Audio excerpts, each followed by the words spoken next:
ನಮ್ಮ ಇಂದಿನ ಈ ಸಭೆಯ ಅಧ್ಯಕ್ಷತೆಯನ್ನು ವಹಿಸಿದಂತಹ ಜಮಾತೆ ಇಸ್ಲಾಮ್ ಹಿಂದ್ ಕರ್ನಾಟಕ ರಾಜ್ಯ ಸಲಹಾ ಸಮಿತಿಯ ಸದಸ್ಯರಾದಂತಹ ಡಾಕ್ಟರ್ ಸಾದ್ ಬೆಲ್ಗಾಮಿ ಅವರು ತಮ್ಮ ಅಧ್ಯಕ್ಷೀಯ ಭಾಷಣವನ್ನು ನಡೆಸಬೇಕಾಗಿ ಅವರಲ್ಲಿ ನಾನು ಕೇಳಿಕೊಳ್ತಾ ಇದ್ದೇನೆ.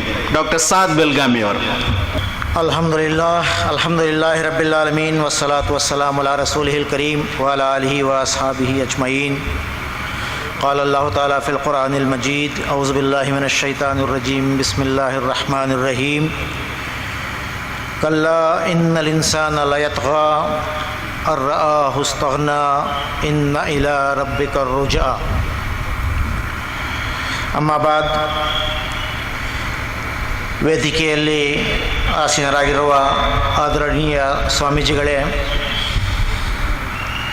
ಮತ್ತು ಇಂದಿನ ಪ್ರವಚನಕಾರರಾದ ಜನಾಬ್ ಮೊಹಮ್ಮದ್ ಕುನ್ನಿಯವರೇ, ಇತರ ಗಣ್ಯ ವ್ಯಕ್ತಿಗಳೇ, ಇಲ್ಲಿ ಸಭೆಯಲ್ಲಿ ನೆರೆದಿರುವ ಮಹಿಳೆಯರೇ, ಮಹನೀಯರೇ, ಸಮಯ ತುಂಬ ಜರುಗಿದೆ. ನಾನು 2-3 ಮಾತನ್ನು ಇಟ್ಟು ನಾವೆಲ್ಲರೂ ಇಲ್ಲಿ ಸೇರಿರುವ ಪ್ರವಚನವನ್ನು ಆಲಿಸಲಿಕ್ಕೆ ಮೊಹಮ್ಮದ್ ಕುನ್ನಿಯವರಿಗೆ ಜಾಗ ಮಾಡಿಕೊಡುತ್ತೇನೆ. ಎಲ್ಲ ಧರ್ಮಗಳು, ಎಲ್ಲ ಸಜ್ಜನರು, ಎಲ್ಲ ಪ್ರವಾದಿಗಳು ಎಲ್ಲ ಕಾಲಗಳಲ್ಲಿ, ಎಲ್ಲ ದೇಶಗಳಲ್ಲಿ, ಆದಿಕಾಲದಿಂದ ಎಲ್ಲ ಮನುಷ್ಯರಿಗೆ ಬೋಧಿಸಿದ ಕೆಲವು ಫಂಡಮೆಂಟಲ್ ಟ್ರೂತ್ಸ್, ಪರಮ ಸತ್ಯಗಳು. ಅಂದರೆ ಅದರಲ್ಲಿ ಮುಖ್ಯವಾಗಿ 2 ವಿಷಯ. ಒಂದು, ನಮಗೆಲ್ಲರಿಗೆ ಸೃಷ್ಟಿಸಿದ ದೇವನಿದ್ದಾನೆ, ದೇವನ ಅಸ್ತಿತ್ವ. ಬಾಯಿ ಮಾತಿಗೆ ದೇವರಿದ್ದಾರೆ ಎಂಬುದನ್ನು ನಂಬುವುದು ಮತ್ತು ಪೂಜೆ ಮಾಡುವುದು ಸಮಯ ಸಿಕ್ಕಿದಾಗ, ಅದರಿಂದ ನಮ್ಮ ಕೆಲಸ ಮುಂದುವರಿಯುವುದಿಲ್ಲ, ಅದು ಸಾಕಾಗುವುದಿಲ್ಲ.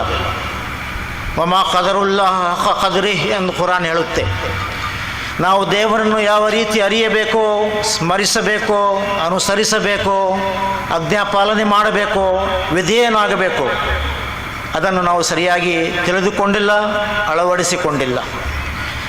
ಅದರ ಬಗ್ಗೆ ವಿಸ್ತಾರವಾಗಿ ನಿನ್ನೆ ನೀವು ಜನಾಬ್ ಮೊಹಮ್ಮದ್ ಕುನ್ನಿಯವರಿಂದ ಆಲಿಸಿದ್ದೀರಿ. ಕುರಾನ್ನಲ್ಲಿ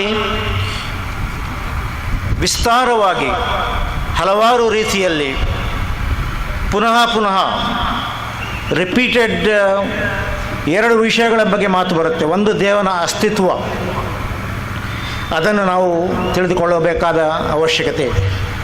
2ನೇ ವಿಷಯ, ಮನುಷ್ಯನ ಜೀವನ ಉದ್ದೇಶ. ಈ ಜೀವನದ ನಂತರ ನಮಗೆ ಮುಂದೆ ಏನಿದೆ, ಇಲ್ಲಿ ನಮ್ಮನ್ನು ಅಲ್ಲಾಹನು ಎಲ್ಲ ಸೃಷ್ಟಿಗಳ ಪೈಕಿ ಶ್ರೇಷ್ಠ ಸೃಷ್ಟಿಯಾಗಿ, ತನ್ನ ರಾಯಭಾರಿಯಾಗಿ, ಪ್ರತಿನಿಧಿಯಾಗಿ, ಎಲ್ಲ ತರಹದ ಅಧಿಕಾರವನ್ನು ಕೊಟ್ಟು ಈ ಪ್ರಪಂಚದಲ್ಲಿ, ಈ ವಿಶ್ವದಲ್ಲಿ ಹಲವಾರು ಶಕ್ತಿಗಳನ್ನು ಎಲ್ಲವನ್ನೂ ನಮ್ಮ ಸೇವೆಯಲ್ಲಿ ತೊಡಗಿಸಿ ನಮಗೆ ಈ ಅಧಿಕಾರ ಕೊಟ್ಟಿದ್ದಾನೆ.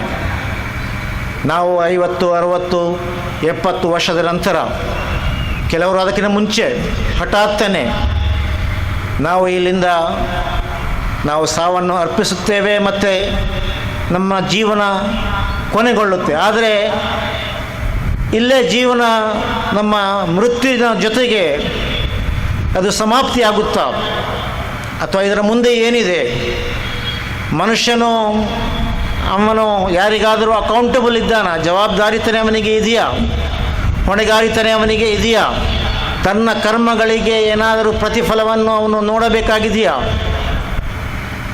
ಇದೊಂದು ಮಹತ್ವದ ಪ್ರಶ್ನೆ. ಕುರಾನಿನಲ್ಲಿ ಬಹಳ ವಿಸ್ತಾರವಾಗಿ ಚರ್ಚಿಸಲ್ಪಟ್ಟ 2ನೇ ವಿಷಯ ಅಂದರೆ ಅದು ಪರಲೋಕದ ನಿಜವಾದ ಕಲ್ಪನೆ. ಈ ಕಲ್ಪನೆ ನಮ್ಮ ನೈತಿಕ ಪ್ರಜ್ಞೆಯ ಬೇಡಿಕೆ ಕೂಡ ಆಗಿದೆ. ಇಂತಹ ವಿಶ್ವವನ್ನು ಸೃಷ್ಟಿಸಿದ ಅರ್ಥಪೂರ್ಣ, ಯುಕ್ತಿಪೂರ್ಣ ವಿಶ್ವದಲ್ಲಿ ಇಷ್ಟೆಲ್ಲ ಅಧಿಕಾರವನ್ನು ಮಾನವನಿಗೆ ನೀಡಿ ನಮ್ಮ ಜೀವನ ಇಲ್ಲಿ ಇದೇ ಥರ ಸಮಾಪ್ತಿಯಾಗಿದೆ ಎನ್ನುವುದು ಅದು ಬುದ್ಧಿಗೆ ನಿಲುಕುವ ವಿಷಯ ಅಲ್ಲ, ತರ್ಕಬದ್ಧ ವಿಷಯವಲ್ಲ. ನಾವು ದೇವನಲ್ಲಿ ಹಾಜರಾಗಲಿದ್ದೇವೆ, ಅಫಹಸಿಬ್ತುಮ್ ಅನ್ನಮಾ ಖಲಕ್ನಾಕುಂ ಅಬಸ ವ ಅನ್ನಕುಂ ಇಲೈನಾ ಲಾ ತುರ್ಜഊನ್ ಎಂದು ಕುರಾನ್ ಪ್ರಶ್ನಿಸುತ್ತೆ. ನೀವು ನಿಮ್ಮನ್ನು ಇಲ್ಲಿ ನಿರರ್ಥಕವಾಗಿ ಸೃಷ್ಟಿಸಲಾಗಿದೆ, ಮತ್ತು ನೀವು ನಿಮ್ಮ ಪ್ರಭುವಿನಲ್ಲಿ ಮರಳಲಿಕ್ಕೆ ನಿಮಗೆ ಇದೆ ಎಂಬುದನ್ನು ನೀವು ನಿರಾಕರಿಸುವಿರಾ? ನೋಡುತ್ತಿದ್ದೇವೆ ನಮ್ಮ ಸಮಾಜದಲ್ಲಿ. ಇದು ಯಾಕಾಗುತ್ತೆ?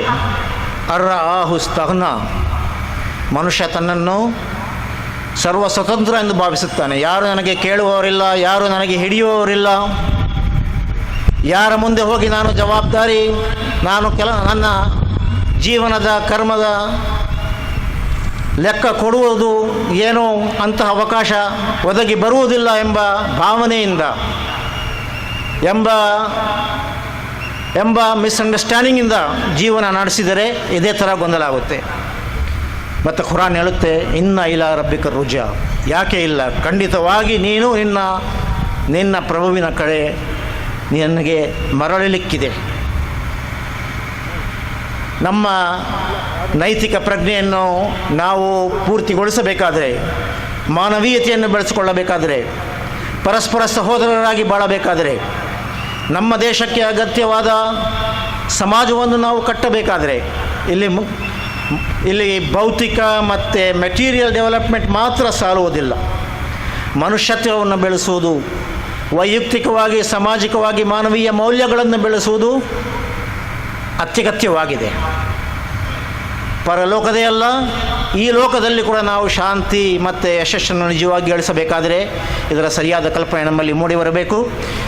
ಇಂದಿನ ದಿವಸ ಪರಲೋಕದ ಬಗ್ಗೆ ಮೊಹಮ್ಮದ್ ಕುನ್ನಿಯವರು ತಮ್ಮ ಮುಂದೆ ವಿಸ್ತಾರವಾಗಿ ಮಾತುಗಳನ್ನು ಇಡಲಿಕ್ಕಿದ್ದಾರೆ. ಜಮಾತೆ ಇಸ್ಲಾಮಿ ಇಂತಹ ಕಾರ್ಯಕ್ರಮಗಳನ್ನು ಖುರಾನಿನ ಮೂಲಕ, ಖುರಾನ್ ಎಂಬುದು ಮುಸಲ್ಮಾನರ ಸ್ವತ್ತು ಎಂಬ ಭಾವನೆಯಿಂದಲ್ಲ, ಖುರಾನಿನಲ್ಲಿ ಚರ್ಚಿಸಲ್ಪಟ್ಟಿದ ವಿಷಯ ಮನುಷ್ಯನ ಏಳಿಗೆ, ಮನುಷ್ಯನ ಯಶಸ್ಸು.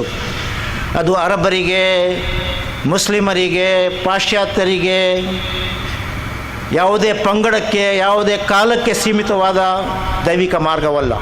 ಇದು ಇಡೀ ಮಾನವ ಕುಲಕ್ಕೆ, ಮಾನವನ ಯಶಸ್ವಿಗೆ ಬೇಕಾದ ಸೂತ್ರಗಳನ್ನು ನಮ್ಮ ಮುಂದೆ ಇಡುವ ಅಧಿಕೃತವಾದ, ಇದರ ಮುಂದೆ ಬಂದ ಎಲ್ಲ ಗ್ರಂಥಗಳನ್ನು ಸಮರ್ಥಿಸುವ ದೈವಿಕ ಗ್ರಂಥವಾಗಿದೆ. ಆ ನಿಟ್ಟಿನಲ್ಲಿ ಖುರಾನಿನ ಪ್ರವಚನ ಇಲ್ಲಿ ನಮ್ಮ ಮುಂದೆ ನಾವು ಏರ್ಪಡಿಸಿದ್ದೇವೆ. ತಮ್ಮನ್ನೆಲ್ಲ ಇಂತಹ ಒಂದು ಶುಭ ಕಾರ್ಯಕ್ರಮದಲ್ಲಿ, ಕೋಲಾರ ಜಿಲ್ಲೆಯಲ್ಲಿ ಇಂತಹ ಒಂದು ಒಳ್ಳೆಯ ಕಾರ್ಯಕ್ರಮ ನೆರವೇರುತ್ತಿದೆ. ಇದು ಒಂದು ಶುಭ ದಿನ ಎಂದು ನಾನು ಭಾವಿಸುತ್ತೇನೆ. ತಮ್ಮನ್ನೆಲ್ಲ ಸ್ವಾಗತಿಸುತ್ತಾ ಮತ್ತು ಅಲ್ಲಾಹನು ನಮಗೆ ಸನ್ಮಾರ್ಗವನ್ನು ತೋರಿಸಲಿ ಎಂದು ಪ್ರಾರ್ಥಿಸುತ್ತಾ ನನ್ನ ಮಾತನ್ನು ಮುಗಿಸುತ್ತೇನೆ. ವಾಖಿರು ದಾವಾನ ಅಲ್ಹಮ್ದುಲಿಲ್ಲಾಹಿ ರಬ್ಬಿಲ್ ಆಲಮೀನ್.